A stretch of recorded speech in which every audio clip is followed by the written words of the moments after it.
अस्सलाम वालेकुम, मैं हूं डॉक्टर सारा और आपको वेलकम करती हूं अपने channel star rise online academy पे। आज की वीडियो में मैं बहुत ही इंपॉर्टेंट टॉपिक लेके आ रही हूं, that is molecular orbital theory. ये भी आपके पास एक बॉन्डिंग थ्योरी ही है जो कि बॉन्ड नेचर को एक्सप्लेन करती है, जैसा कि हमने बीपीटी और सीएफटी के केस में पढ़ा था। इसकी इंपॉर्टेंस का आइडिया आप ऐसे लगा सकते हैं कि ये थ्योरी जो है वो एफएससी लेवल, देन बीएस और देन एमएस लेवल तक पढ़ाई जाती है। स्टूडेंट मोस्टली जो है वो एमओटी की डायग्राम वगैरह तो बना लेते हैं, लेकिन इसकी कॉन्सेप्चुअल और बैकग्राउंड अंडरस्टैंडिंग में जो है वो उनको डिफिकल्टी होती है। तो आज की वीडियो से हम कोशिश करेंगे कि आपको मॉलिक्यूलर ऑर्बिटल थ्योरी की कंप्लीट कॉन्सेप्चुअल अंडरस्टैंडिंग दी जाए, इसका कंप्लीट बैकग्राउंड आपको दिया जाए, ताकि आपको जो है वो बेसिक से हाई लेवल तक इसको समझने में आसानी हो। तो चलिए स्टार्ट करते हैं आज की वीडियो। तो एमओटी को समझने के लिए सबसे पहले ये जरूरी है कि ये जाना जाए कि एमओटी कौन सी प्रॉब्लम का सलूशन देती है। नेक्स्ट, उसके लिए आपको एमओटी की बेसिक्स का जानना जरूरी है। फिर हम देखेंगे कि एमओटी की डायग्राम जो है वो सिंपल मॉलिक्यूल के लिए या main group element like hydrogen, oxygen, nitrogen के लिए कैसे ड्रॉ की जाती है, और वो आपके पास डायग्राम आपको कौन कौन सी इन्फॉर्मेशन प्रोवाइड करती है इन मॉलिक्यूल के हवाले से। देन हम देखेंगे कि कोऑर्डिनेशन कंपाउंड्स, क्योंकि कोऑर्डिनेशन जो आपके पास बॉन्ड होता है वो एक यूनिक काइंड ऑफ बॉन्ड होता है, और एमओटी जो है वो इस बॉन्ड को कैसे एक्सप्लेन करती है। हमारे पास आ जाता है ऑर्गेनोमेटेलिक्स की एमओटी। अब क्योंकि ऑर्गेनोमेटेलिक्स कंपाउंड जो होते हैं उनके अंदर भी एक डिफरेंट टाइप की बॉन्डिंग होती है, और एमओटी जो है वो उनको भी बड़ी सक्सेसफुली एक्सप्लेन करती है। तो हमने ऑर्गेनोमेटेलिक्स की एमओटी डायग्राम को भी इंशाल्लाह आने वाली वीडियोस में डिस्कस करेंगे। आज की वीडियो में हम फर्स्ट टू टॉपिक को डिस्कस करेंगे कि एमओटी क्यों ज़रूरी है और एमओटी की बेसिक्स क्या है। तो इंशाल्लाह आने वाली वीडियोस में हम बाकी 3 टॉपिक्स को भी जो वन बाय वन कवर करेंगे। आइए स्टार्ट करते हैं। सबसे पहले देखते हैं कि एमओटी क्यों ज़रूरी है। तो क्योंकि हमारे पास एमओटी एक बॉन्डिंग थ्योरी है जो कि बॉन्ड नेचर को बताती है, और इससे पहले भी हमारे पास डिफरेंट थ्योरीज थी, लाइक वीपीटी थी, सीएफटी थी, वेस्पर थ्योरी थी। तो फिर एमओटी की ज़रूरत क्यों पेश आई, क्योंकि थ्योरी जो है वो इन सब थ्योरीज के बाद में आई थी। तो लाइक अगर एमओटी बीबीटी को देखा जाए, क्या बताती थी, वो बताती थी कि आपके पास जो बॉन्ड की नेचर है कोवेलेंट नेचर है, ठीक है। अब जिन कंपाउंड की कोवेलेंट बॉन्डिंग होती थी उसको पीपीटी बड़े सक्सेसफुली एक्सप्लेन करती थी, ठीक है। और इस तरीके से कोऑर्डिनेशन कंपाउंड में मेटल लिगेंड बॉन्ड जो होता था उसको भी फर्स्ट टाइम बीबीटी ने एक्सप्लेन किया था कि ये कोवेलेंट नेचर ऑफ बॉन्डिंग होती है।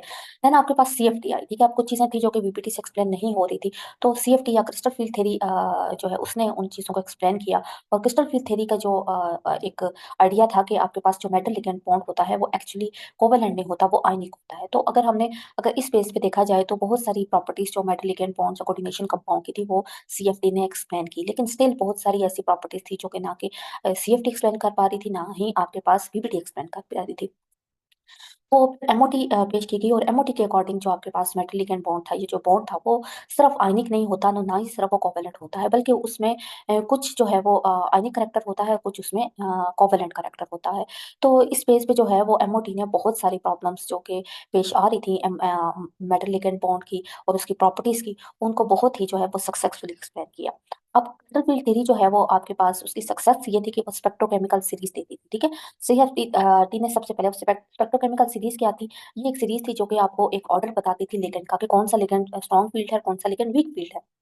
लेकिन सीएफटी ये बिल्कुल भी नहीं बता सकती थी कि ये वीकनेस किसी भी लिगेंड के वीक क्यों है, और स्ट्रॉन्ग फील्ड लिगेंड नेचर क्या है लिगेंड की, कि किस बेस पे जो है वो स्ट्रॉन्ग फील्ड और वीक फील्ड है। हाँ, उसने ये तो बता दिया कि ये आपके पास जो है वो लिगेंड की एक ऑर्डर है, सक्सेसफुली उसने स्पेक्ट्रोकेमिकल सीरीज बताई। लेकिन नेचर ऑफ लिगेंड को जानने के लिए जो है वो फिर हमें एमओटी की जो है वो जरूरत पेश आई, और फिर वो एमओटी की तरफ जाना पड़ता है। तो और एमओटी ने ये बताया कि आपके पास हमेशा जो है वो, क्योंकि आप जो मेटल लिगेंड बॉन्ड है, ये जो भी बॉन्ड है उसके अंदर आयनिक करेक्टर को भी वो एक्सप्लेन करती है और वो कोवेलेंट करेक्टर को भी एक्सप्लेन करती है। कैसे, कि वो ये आपके पास बताती है हाइब्रिड ऑर्बिटल का जो फिनोमेना है जो कि बीबीटी ने दिया था, उसको भी लेके चलती है। उसमें बताती है कि जो आपके पास लिगेंड होते हैं उसके पी ऑर्बिटल और मेटल के जो ऑर्बिटल होते हैं वो आपस में एक दूसरे के साथ ओवरलैप करते हैं और सिग्मा बॉन्ड की फॉर्मेशन होती है। और नेक्स्ट, क्योंकि हम ये कह सकते हैं कि एमओटी जो है वो एक कंप्लीट थ्योरी है, ठीक है। एमओटी कंप्लीट थ्योरी क्यों है, क्योंकि ये हमें सफिशिएंट इन्फॉर्मेशन देती है जिसकी बेस पे हम कोऑर्डिनेशन कंपाउंड की सारी प्रॉपर्टीज को जो है वो जस्टिफिकेशन के साथ एक्सप्लेन कर सकते हैं, ठीक है। तो अब आ जाते हैं एमओटी की बेसिस की तरफ, के हमारे पास क्या ऑर्बिटल थ्योरी जो है वो एक्चुअली आपको ये बताती है कि आपके पास एटॉमिक ऑर्बिटल जो है वो मिलके मॉलिक्यूलर ऑर्बिटल बनाते हैं, ठीक है। अब वो एटॉमिक ऑर्बिटल अगर मेटल के ऑर्बिटल हैं और दूसरे ऑर्बिटल अगर लिगेंड के ऑर्बिटल हैं, तो वो दोनों आपस में क्या होगा, उनकी मिक्सिंग होगी, उनका ओवरलैप होगा, और उनके ओवरलैप से क्या बनेगा, मॉलिक्यूलर ऑर्बिटल। इस तरह से अगर दूसरे एटम्स भी, नॉर्मल एटम्स भी, आपके पास जो मेन ग्रुप के एलिमेंट्स हैं उनके भी एटम्स हैं, वो अगर मिलते हैं तो वो आपके पास मिलके ओवरलैप करके लीनियर कॉम्बिनेशन से आपके पास मॉलिक्यूलर ऑर्बिटल्स की फॉर्मेशन करेंगे, ठीक है। ये बात आप याद रखने वाली है कि आपके पास जितने भी एटॉमिक ऑर्बिटल होंगे वो जब ओवरलैप होंगे उतने ही आपके पास नंबर ऑफ मॉलिक्यूलर ऑर्बिटल बनेंगे। तो आपके पास हमेशा नंबर ऑफ मॉलिक्यूलर ऑर्बिटल की नंबर जो है वो इक्वल होता है एटॉमिक ऑर्बिटल के। फॉर एग्जांपल अगर दो एटॉमिक ऑर्बिटल मिल रहे हैं, ठीक है, एक एलिमेंट के दो ऑर्बिटल हैं, दूसरे एलिमेंट के भी दो ऑर्बिटल हैं, ठीक है, दो एटम्स के दो दो ऑर्बिटल मिल रहे हैं, तो टोटल आपके पास चार एटॉमिक ऑर्बिटल मिक्सअप होकर चार ही मॉलिक्यूलर ऑर्बिटल फॉर्म करेंगे, ठीक है, बनाते हैं। लेकिन ये मॉलिक्यूलर ऑर्बिटल्स बनते कैसे हैं और इनकी टाइप्स क्या होती हैं, इनकी टाइप की मदद से जो है वो मॉलिक्यूलर ऑर्बिटल्स की फॉर्मेशन को समझने की कोशिश करेंगे। अब देखिए आपके पास डिफरेंट टाइप्स हो सकती हैं। जब भी टाइप्स होती हैं तो उसके लिए इंपॉर्टेंट होता है कि उस टाइप या उसकी क्लासिफिकेशन की बेसिस क्या है। तो अगर हम सिग्मा बॉन्ड फॉर्मेशन की, क्योंकि आपके पास जो बॉन्ड बनता है मोस्ट स्ट्रॉन्ग जो बॉन्ड होता है वो सिग्मा बॉन्ड होता है, ठीक है, तो उस बॉन्ड की बेसिस पे अगर हम मॉलिक्यूलर ऑर्बिटल को कैटेगराइज करें तो हमारे पास थ्री टाइप के मॉलिक्यूलर ऑर्बिटल्स बनते हैं। अगर हमारी बेसिस चेंज हो जाएंगी तो फिर हमारे पास नंबर ऑफ ऑर्बिटल्स भी डिफरेंट आ जाएंगे, ठीक है, फिर डिफरेंट टाइप में डिफरेंट टाइप ऑफ हम कहेंगे कि ये दो टाइप के मॉलिक्यूलर ऑर्बिटल हैं। लेकिन अगर हम सिग्मा बॉन्ड की बेस पे बात करते हैं तो हमारे पास तीन टाइप के मॉलिक्यूलर ऑर्बिटल्स होते हैं। उसमें फर्स्ट है आपके पास बॉन्डिंग मॉलिक्यूलर ऑर्बिटल, सेकंड है एंटी बॉन्डिंग मॉलिक्यूलर ऑर्बिटल और थर्ड है आपके पास नॉन बॉन्डिंग मॉलिक्यूलर ऑर्बिटल। अब यहाँ पे ये बात याद रखने वाली है कि जब भी आपके पास सिग्मा बॉन्ड बनेगा तो हमेशा आपके पास बॉन्डिंग मॉलिक्यूलर ऑर्बिटल बनेंगे और anti bonding molecular orbital must बनेंगे, ठीक है, और आपके पास हमेशा number of bonding molecular orbital will be equal to number of anti bonding molecular orbital, ठीक है। जब भी सिग्मा बॉन्ड आपके पास बनता है तो हमेशा आपके पास जो नंबर होगा मॉलिक्यूलर ऑर्बिटल का वो बॉन्डिंग का और एंटी बॉन्डिंग का इक्वल होगा। एक तो चीज हमने पहले पढ़ी थी कि जितने भी एटॉमिक ऑर्बिटल होंगे वो मिक्स होंगे और उतने ही आपके पास मॉलिक्यूलर ऑर्बिटल बनेंगे। अब जितने भी मॉलिक्यूलर ऑर्बिटल बने हैं, अगर सिग्मा बॉन्ड बन रहा है तो उसमें उनका number of bonding and number of anti bonding हमेशा इक्वल होंगे, ठीक है। तो आप देख लेते हैं कि आपके पास बॉन्डिंग मॉलिक्यूलर ऑर्बिटल क्या होते हैं। बॉन्डिंग मॉलिक्यूलर ऑर्बिटल एक्चुअली आपके पास बनते हैं जब आपके पास दो एटॉमिक ऑर्बिटल ओवरलैप होते हैं और उनकी जो ओवरलैपिंग या उनकी जो इंटरेक्शन होती है वो कंस्ट्रक्टिव इंटरेक्शन होती है।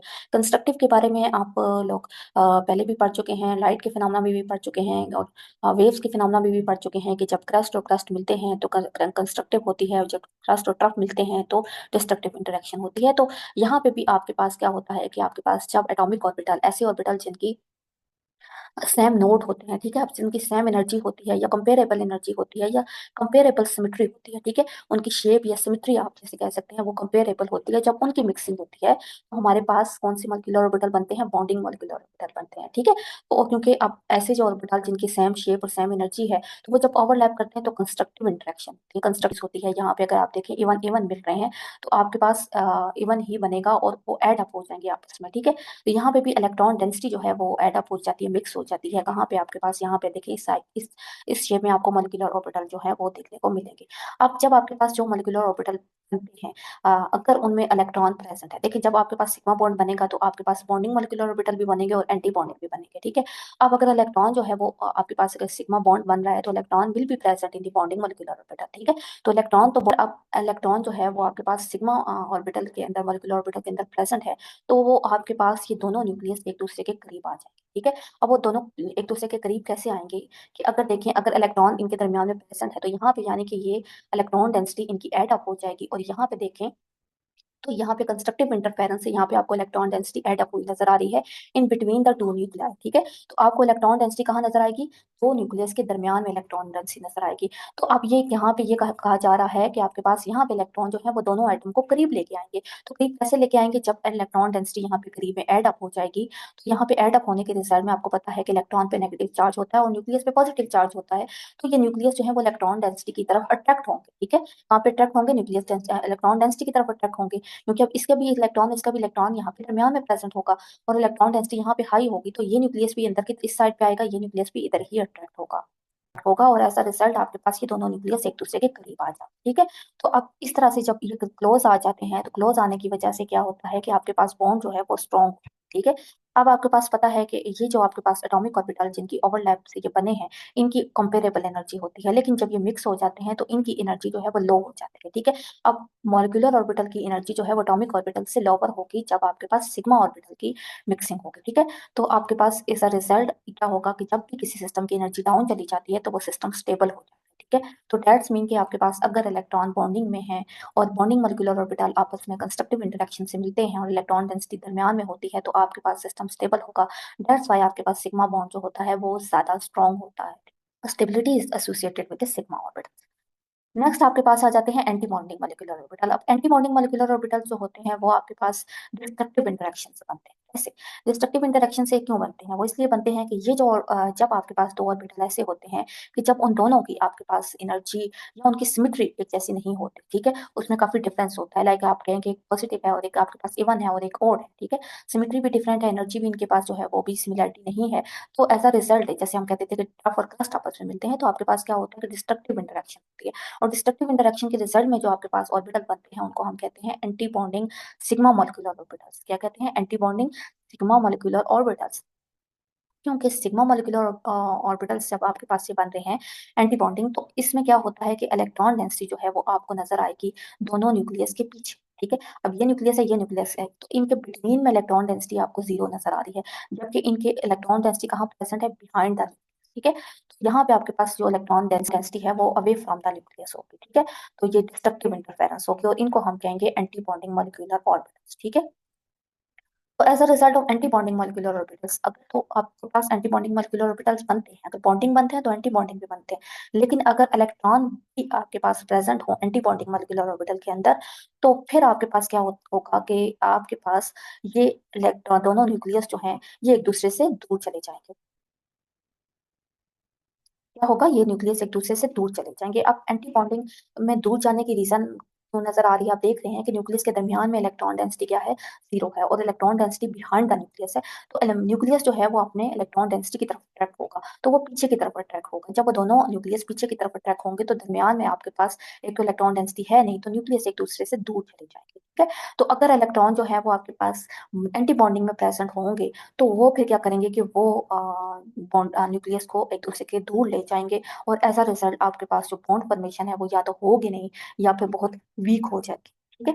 तो ये रिजल्ट में आपके पास क्योंकि दोनों एटॉमिक ऑर्बिटल जो है वो आपके पास डिफरेंट एनर्जी डिफरेंट सिमेट्री के होते हैं, डिस्ट्रक्टिव इंटरफेरेंस होती है, एक तो इलेक्ट्रॉन डेंसिटी दरमियान में नहीं होती, और एक और चीज इंपॉर्टेंट कि इन दोनों की एनर्जी जो भी होगी एटॉमिक ऑर्बिटल की, जब ये मॉलिक्यूलर ऑर्बिटल बनेंगे तो इनकी एनर्जी एटॉमिक ऑर्बिटल से हायर, ठीक है।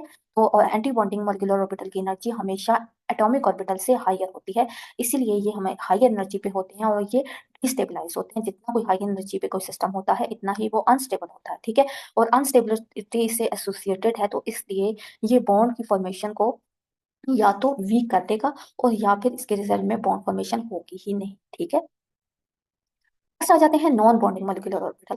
अब ये अगर आप सिग्मा मॉलिक्यूलर ऑर्बिटल की हम बात कर रहे हैं, तो ये वो ऑर्बिटल होते हैं जो कि सिग्मा बॉन्डिंग में कोई भी पार्टिसिपेट नहीं करते, ठीक? तो ये उसी इनकी एनर्जी वही रहती है, मॉलिक्यूलर ऑर्बिटल बन भी जाते हैं तो इनकी एनर्जी वही होती है जो कि इनकी एटॉमिक ऑर्बिटल की एनर्जी होती है। They are at the same energy level. Next आ जाते हैं type of the molecular orbital. दूसरी हमने पहले एक टाइप पढ़ी on the basis of sigma bond formation, ठीक है। तो सिग्मा बॉन्ड अगर बनता है आपके पास, तो आपके पास मॉलिक्यूलर ऑर्बिटल्स कितने टाइप के होते हैं? अब अगर देखा जाए तो ओवरलैपिंग के बेस पे अगर हम बात करें कि जब डिफरेंट एटॉमिक ऑर्बिटल एक दूसरे के साथ ओवरलैप होते हैं, तो उस बेस पे अगर हम बात करें तो हमारे पास two type of molecular orbitals आते हैं, ठीक है। एक होते हैं हमारे पास सिग्मा मॉलिक्यूलर ऑर्बिटल जो कि हमने भी पीछे पढ़ा, और एक होते हैं हमारे पास पाई मॉलिक्यूलर ऑर्बिटल्स, ठीक है। अब सिग्मा के भी मजीद आगे से दो टाइप्स हैं, sigma star sigma molecular orbital और sigma star molecular orbital. Sigma star mean के sigma anti bonding molecular orbital, sigma bonding and sigma anti bonding molecular orbital. इस तरह से आपके पास पाई मॉलिक्यूलर ऑर्बिटल जो है उसमें भी दो हो जाती हैं, पाई मॉलिक्यूलर बॉन्डिंग मॉलिक्यूलर ऑर्बिटल और पाई एंटी बॉन्डिंग मॉलिक्यूलर ऑर्बिटल, ठीक है। है कि जब भी आपके पास एस ऑर्बिटल होंगे तो वो हमेशा, दोनों अगर एस ऑर्बिटल होंगे तो हमेशा आपके पास जो सिग्मा मॉलिक्यूलर ऑर्बिटल बनेंगे, ठीक है। एस एटॉमिक ऑर्बिटल्स अगर दो मिलते हैं तो हमेशा सिग्मा मॉलिक्यूलर ऑर्बिटल बनेंगे। लेकिन अगर आपके पास पी ऑर्बिटल बनते हैं, ठीक है, पी ऑर्बिटल आपको पता है ना कि जो एस पी डी एफ होते हैं, अगर पी ऑर्बिटल आपके पास आपस में दो पी ऑर्बिटल आपस में ओवरलैप करते हैं तो फिर आपके पास सिग्मा बॉन्ड भी बन सकता है और पाई मॉलिक्यूलर ऑर्बिटल्स भी बन सकता है, ठीक है। तो दोनों तरह के आपके पास मॉलिक्यूलर ऑर्बिटल बन सकते हैं in case of P atomic orbital. लेकिन अगर एस एटॉमिक ऑर्बिटल होंगे तो सिर्फ सिग्मा मॉलिक्यूलर ऑर्बिटल बनेंगे। तो अब आ जाते हैं what are sigma molecular orbital, ठीक है। तो सिग्मा के केस में आपके पास क्या होता है कि ये इस केस में जब ओवरलैप होते हैं एटॉमिक ऑर्बिटल, तो आपके पास जो अलोंग द बॉन्ड एक्सिस, ठीक है। बॉन्ड एक्सिस आपको पता है ना, बॉन्ड एक्सिस क्या होता है? दो न्यूक्लियस के दरमियान में, दोनों न्यूक्लियस को अगर हम एक लाइन से मिलाएं तो सेंट्रल लाइन को हम कहते हैं बॉन्ड एक्सिस। तो वहां से आपके पास एक्चुअली जो है वो ओवरलैपिंग होती है, ठीक है। तो ये आपके पास जब भी आपके पास, हमने बात की थी कि एस ऑर्बिटल मिलेंगे तो हमेशा सिग्मा मोलिकुलर ऑर्बिटल बनाएंगे। तो यहाँ से आप देख सकते हैं कि जब भी आपके पास एस ऑर्बिटल ओवरलैप होंगे अलोंग द बॉन्ड लेंथ, ये आपके पास बॉन्ड लेंथ है ना, ये न्यूक्लियस है, यहाँ पे न्यूक्लियस है, इन दोनों की एक लाइन बनाई जाए तो ये लाइन है, तो इस लाइन पे आपके पास जो है वो ओवरलैपिंग होगी। तो ये देखें, ओवरलैपिंग के रिजल्ट में आपके पास क्या बना, आपके पास दोनों की ओवरलैपिंग होगी और सिग्मा बन गई। अब क्योंकि ये वाली ओवरलैपिंग जो है ये सिग्मा है, सिर्फ बॉन्डिंग मॉलिक्यूलर ऑर्बिटल बन रही है, ठीक है। क्यों? क्योंकि यहाँ पे आपके पास इलेक्ट्रॉन डेंसिटी जो है वो न्यूक्लियस के दरमियान में है, ठीक है। एक न्यूक्लियस है, एक न्यूक्लियस है, इनके दरमियान में इलेक्ट्रॉन डेंसिटी है, तो ये आपके पास सिग्मा बॉन्डिंग मॉलिक्यूलर ऑर्बिटल हुआ, ठीक है। अब दूसरे देखें, यहाँ पे आपके पास क्या है, ये दोनों ऑर्बिटल्स हैं, यहाँ पे भी आपके पास जो है वो बॉन्ड लेंथ आपके पास along the bond length overlap होगा, ठीक है। इधर से ओवरलैप होगा, ये इसी लाइन पे, ये अगर आप प्लेन पास करें तो इस प्लेन पे ही आपके पास ओवरलैप होगा। लेकिन यहाँ पे ये ओवरलैप तो हुआ तो प्लेन पे ही है, लेकिन यहाँ पे जो है आपके पास इलेक्ट्रॉन डेंसिटी जो है वो न्यूक्लियस के बिहाइंड है, मतलब बिहाइंड द न्यूक्लियस है, पीछे की साइड पे इलेक्ट्रॉन डेंसिटी है, दरमियान में इलेक्ट्रॉन डेंसिटी नहीं है। तो जब पीछे की साइड पे होती है तो वो एंटी बॉन्डिंग होती है, और ठीक है, तो ये एंटी बॉन्डिंग हो गई। और दूसरे ये प्लेन प्लेन तो वही है, ठीक है, बॉन्ड एक्सिस वाली प्लेन है, यहाँ पे आपके पास ओवरलैप हुआ है। और आप देखें, ओवरलैप जहाँ पे हुआ है वहीं पे इलेक्ट्रॉन डेंसिटी भी प्रेजेंट है, ठीक है। तो ये आपके पास जो ओवरलैप हुआ है ये ऑन द बॉन्ड एक्सिस है तो इसलिए, लेकिन ये बिहाइंड द न्यूक्लियस है तो इसलिए आपके पास होगा सिग्मा स्टार या sigma anti bonding molecular orbitals बनेंगे आपके पास, ठीक है। अब यहाँ पे समटाइम इनको जो है हम एक टर्म यूज करते हैं, जेरार्ड एंड अनजेरार्ड, ठीक है। तो अब ये देखें, ये वाले जो आपके पास बनते हैं मॉलिक्यूलर ऑर्बिटल्स बनते हैं सिग्मा फॉर्मेशन से, ठीक है। इन ऑर्बिटल्स को अगर हम देखें तो अगर आप इनको इन्वर्ट करें, ठीक है, इन्वर्ट करें मीन कि अगर मैं इसको यहाँ से रोटेट करके इधर से इन्वर्ट कर देती हूँ, ठीक है, तो आपको आपको जो है इसमें कोई भी डिफरेंस नजर नहीं आता, ठीक है। इन्वर्ट करने से इसको कोई डिफरेंस नजर नहीं आता, तो हम इसके लिए जो है वो जेरार्ड की टर्म यूज करते हैं और जी का लेटर यूज करते हैं। तो आप अक्सर देखेंगे कि सिग्मा या बॉन्डिंग मॉलिक्यूलर ऑर्बिटल के साथ जी की टर्म यूज होगी। लेकिन अगर इन ऑर्बिटल को हम इन्वर्ट करें, ठीक है, इन्वर्ट करें, इन्वर्जन क्या होती है कि आप इसको वो पूरा रोटेट भी करें और इसको जो है वो इसका मिरर इमेज भी लें, तो आपका क्या होगा कि आपको डिफरेंस नजर आएगा। अब इसको आप रोटेट करेंगे तो क्या होगा, ये इस साइड पे चला जाएगा, ये इस साइड पे चला जाएगा, ठीक है। तो आपके पास इन्वर्जन जो है, इन्वर्जन से आपके पास चेंज आएगा इसकी जो है वो डायरेक्शन में, ठीक है। तो इसको हम कहते हैं, इसके हम यू का वर्ड यूज करते हैं, यानी कि अनगिराड, ठीक है। अनगिराड या अनजिरार्ड का वर्ड यूज किया जाता है, ठीक है। तो यू का लेटर यूज किया जाता है फॉर एंटीबॉन्डिंग मॉलिक्यूलर ऑर्बिटल के लिए। अब ये नेक्स्ट आप देखें तो यहाँ पे आपके पास ये पी ऑर्बिटल्स हैं, ये कौन से हैं, पी ऑर्बिटल्स हैं। अब पी ऑर्बिटल्स आपस में मिक्सअप हुए हैं, ठीक है। अब ये मिक्सअप कैसे हो रहे हैं, आप ये देखें, ये इस तरह से मिक्सअप होंगे। तो अब देखें, इलेक्ट्रॉन डेंसिटी आपके पास ऑन द बॉन्ड एक्सिस है, ठीक है। इलेक्ट्रॉन डेंसिटी ओवरलैप आपको ऑन द बॉन्ड एक्सिस मिल रहा है, ये देखें ऑन द, ये बॉन्ड एक्सिस ये है, तो ये बॉन्ड एक्सिस पे ही ओवरलैप हुआ है, इसलिए ये सिग्मा है। और यहाँ पे इलेक्ट्रॉन डेंसिटी जो है वो इन बिटवीन द न्यूक्लियस, ये दो न्यूक्लियस हैं, इनके इन बिटवीन प्रेजेंट है, तो दैट्स वाई ये आपके पास कौन से ऑर्बिटल है, बॉन्डिंग ऑर्बिटल है। तो यह हो गया सिग्मा पी ऑर्बिटल, हो गया आपके पास सिग्मा टू पी ऑर्बिटल हो गया, ठीक है।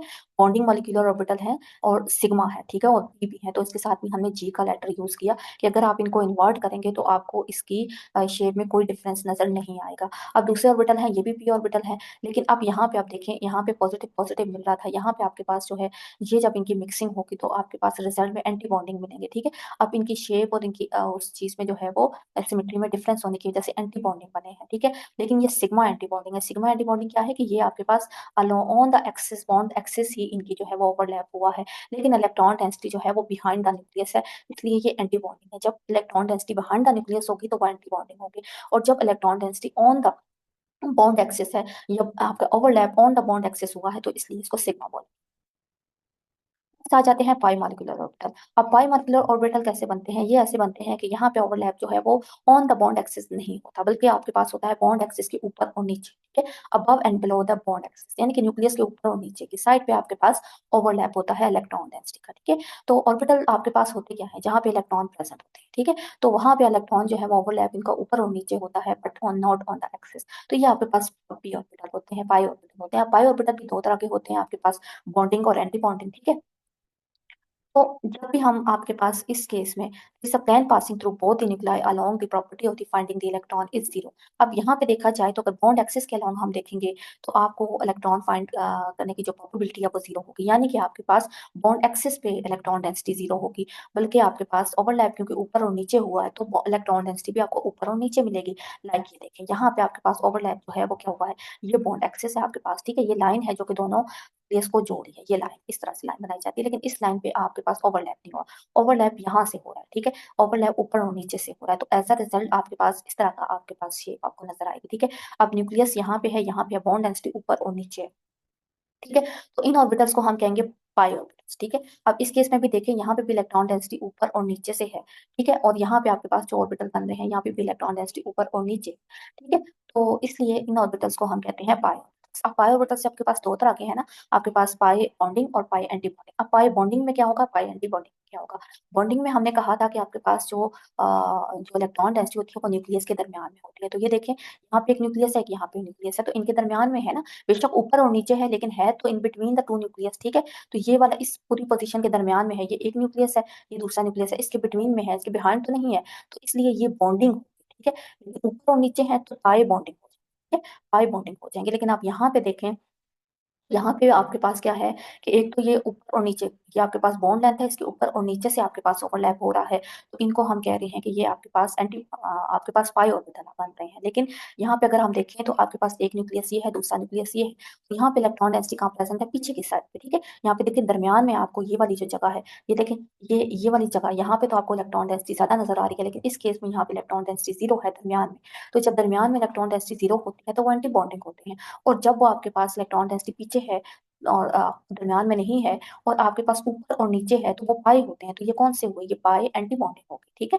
तो ये आपके पास, आप जब भी आप ऑर्बिटल्स को देखें तो आपको उनका उनकी शेप से देख के आइडिया हो जाना चाहिए कि ये आपके पास सिग्मा है, पाई है, बॉन्डिंग है या एंटी बॉन्डिंग है। तो ये आपको मैंने सिर्फ समझाने की आज की वीडियो में कोशिश की है कि आपके पास सिग्मा के केस में और पाई के केस में क्या होता है। सिग्मा के केस में हमेशा इलेक्ट्रॉन डेंसिटी जो है ऑन द बॉन्ड एक्सिस होती है। अब यहाँ देखें, यहाँ पे ऑन द बॉन्ड एक्सिस आपको जीरो मिलेगी, यहाँ पे भी ऑन द बॉन्ड एक्सिस आपको इलेक्ट्रॉन डेंसिटी जीरो मिलेगी, ठीक है, क्योंकि यहाँ से ओवरलैप नहीं हो रहा, ओवरलैप ऊपर और नीचे है, तो यहाँ पे आपको जीरो मिलेगी। तो ये, और यहाँ पे इलेक्ट्रॉन डेंसिटी आपको बॉन्ड एक्सिस के ऊपर और नीचे मिल रही है, यहाँ पे भी इलेक्ट्रॉन डेंसिटी ऊपर और नीचे मिल रही है, तो ये आपके पास क्या होगा, पाई ऑर्बिटल हो। और दोनों तरह से हमने मॉलिक्यूलर ऑर्बिटल की जो है वो उनको कैटेगराइज किया on the basis of their electron density, उनकी बेसिस ऑफ देयर ओवरलैप, और उनके basis of their sigma bond formation की बेस पे हमने मॉलिक्यूलर ऑर्बिटल को जो है वो कैटेगराइज किया, और इससे आपको आइडिया हुआ कि मॉलिक्यूलर ऑर्बिटल जो है वो कैसे, उनकी फॉर्मेशन कैसे होती है। तो ये थी कुछ बेसिक्स मॉलिक्यूलर ऑर्बिटल्स के बारे में। इंशाल्लाह नेक्स्ट वीडियो में हम आपको बताएंगे कि